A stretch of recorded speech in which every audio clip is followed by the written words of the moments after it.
You talked about the changes in prices.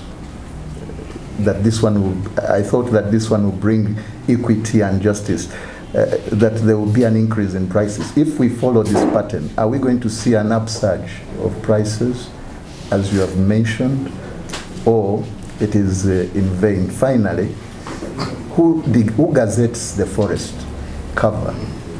Because if we know it, then we can know where we can plant or not plant. And I think that is under your jurisdiction.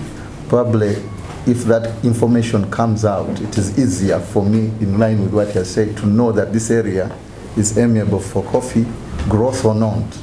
And then that can help us. Otherwise, I believe if it is done in fairness, the compliance would assist, though my pain has been that we are protecting forests because it's imposed on us, not because we want to.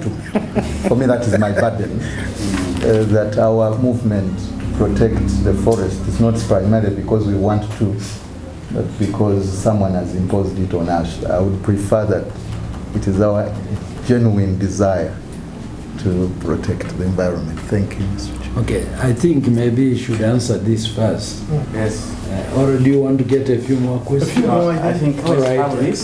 Because maybe they can clear. Let us ask this gentleman to ask, and then. I also have one. Yes, and then we. Please, you will all have opportunity. Thank you very much. My question again is much similar to the previous question about who defines, what is the definition of a forest according to EUDR? Because the land that we are we looking at the Avira style of, are we looking at the scattered tree garden? What is the definition of a forest? And who is this forest that we are talking about? Who is that person? Two, also, because when we don't define these issues, then farmers are going to be threatened from even doing what they're trying to do.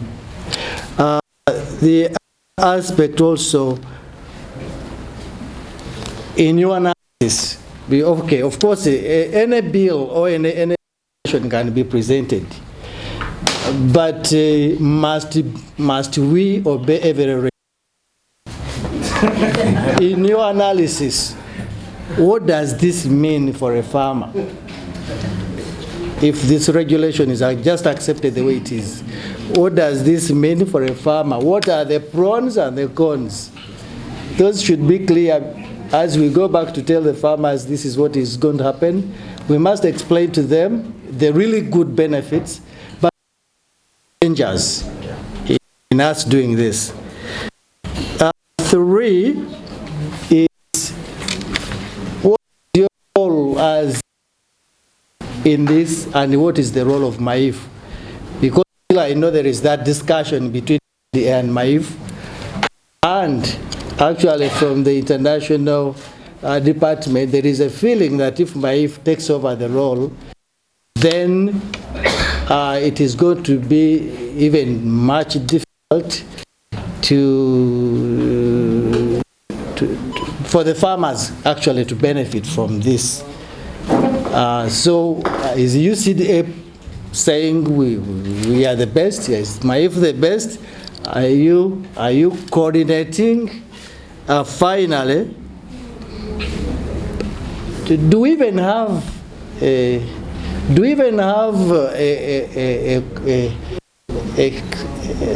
a number of farmers we are looking at? Because the challenge is we might say yes, and certainly sometimes we don't have to say yes. Things will happen, certainly. But shall we not end up having all this in the hands of one farmer? At the end of the day, if the sugar man chooses, if those people in Kachira choose to go into coffee, because theirs has been sugarcane, not a forest, if they go to coffee, then the rest of the farmers will be out of business. Do we have a quota system we are attaching to every farmer? Are we having a quota? Of course, the international department has a quota for us, over 20 million bags. what is my quota as an individual? And I think eventually, if we don't do this, we don't even look at this, then we shall say we are growing economically, but actually it will be an imbalanced growth. Thank you. All right, now you ask, then you will go to the other. Maybe as you introduce yourself, do a little bit of introduction that the people kind of know. Two little things. One is we've done research around the resistance before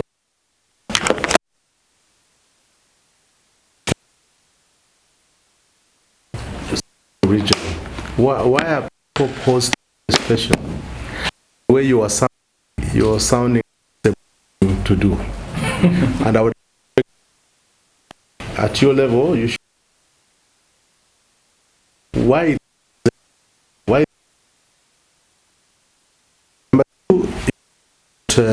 labor rights and then you don't for example prisoners, but what about the minimum wage? Because right, I mean you're going to get people, gather them from to come and how much are you going to pay them? How do we know that what you're paying them is worth their labor? Since we don't have a minimum wage. Because on my farm, people, for example, a day 5,000. Is that what is worth their labor? So you need also to find out what is this thing called labor rights.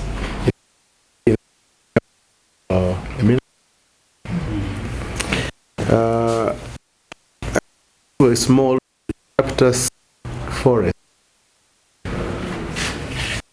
Thinking of cutting it down. Yes. Since there is a coffee boom, will you or will you not buy my coffee? Thank you very much. Okay, members, There is one more set of questions. Chair, I was requesting by answering some of these questions, we will have answered many questions that will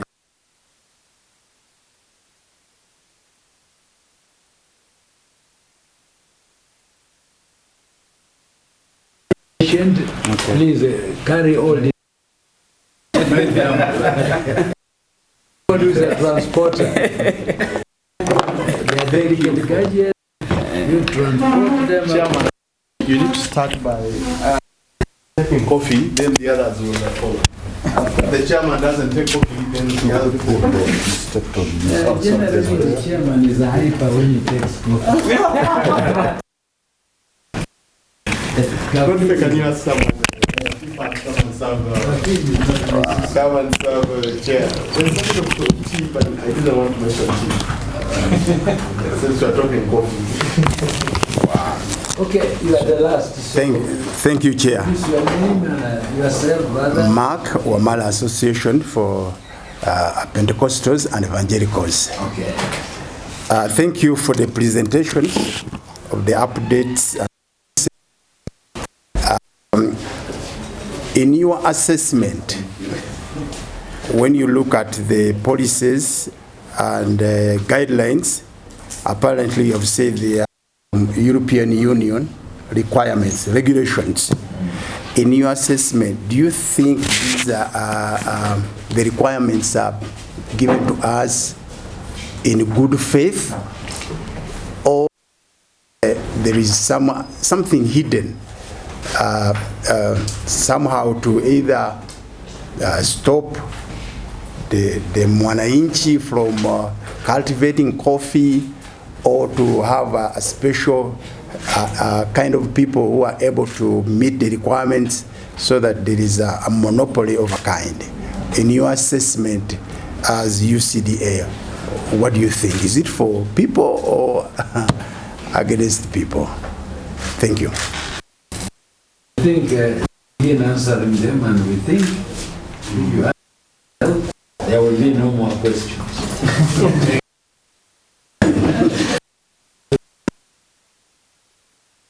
gadgets. They have no legs. Members, of course, I have them here. Who are along with me. Yeah. And You can distribute the questions as you okay. So those questions that I may not tackle still will be tackled with my colleagues. But let me try as much as possible to answer this question because I believe I have the answer. But I think he has just asked.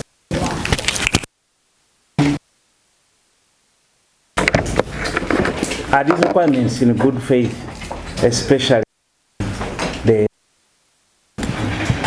I want to tell you that I am a coffee farmer. I am Ugandan. Any law impacts on you, impacts equally, just for the job, but to do the right thing. I can confirm to you that these or regulations are in good faith. First and foremost, regulation is it is applicable to many countries. Let it be Ethiopia, Ghana, where they are doing cocoa, Kenya, Rwanda, Brazil, all countries. So we are all struggling to comply. And why? The objectives of this regulation is, first of all, Europe alone, through their consumption, they contributed to impact. So they said, now we are the consumers. Can we do something about this? How do we hold it? So this is how they come with some rules to say, okay, because we destroy the environment through